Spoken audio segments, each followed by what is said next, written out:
Welcome to the Rector's Update. I am Susie Comer, and I am the Rector of St. Mark's Episcopal Church in Richmond, Texas. As students and educators return to school in various ways this week and in weeks to come, there is much talk about the significant challenges that lie ahead. Wisdom is needed by those who must decide how to plan and how to respond. As the book of Proverbs begins, the Proverbs of Solomon, son of David, king of Israel, for learning about wisdom and instruction, for understanding words of insight, for gaining instruction and wise dealing, righteousness, justice, and equity, to teach shrewdness to the simple, knowledge and prudence to the young.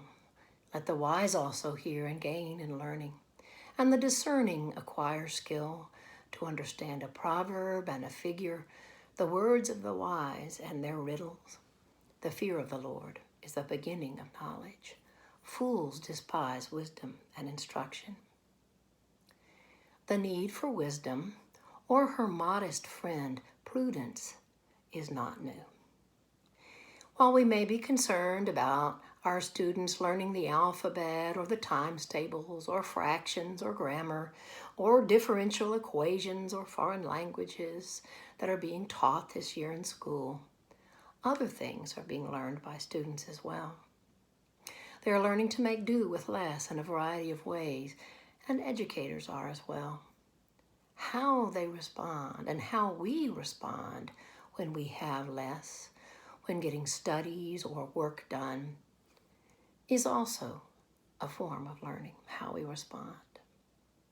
Prudence involves looking into our past for what we've learned, looking forward to who we are, looking inward to who we are and what we value, as well as looking forward to what is up ahead.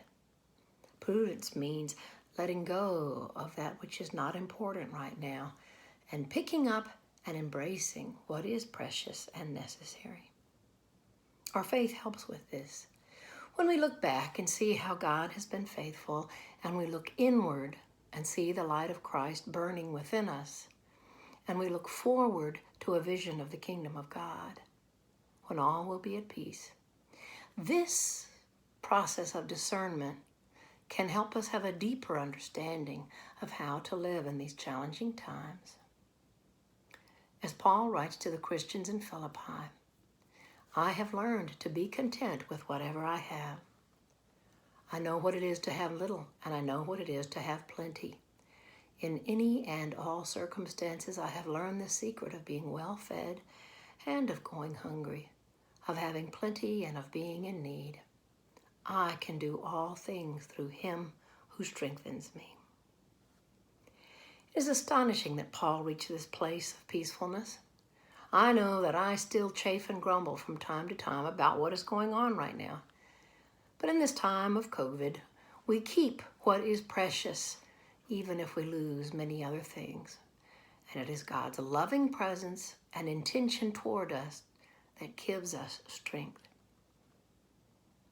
As we face new challenges week to week during this time, may Paul's words encourage us.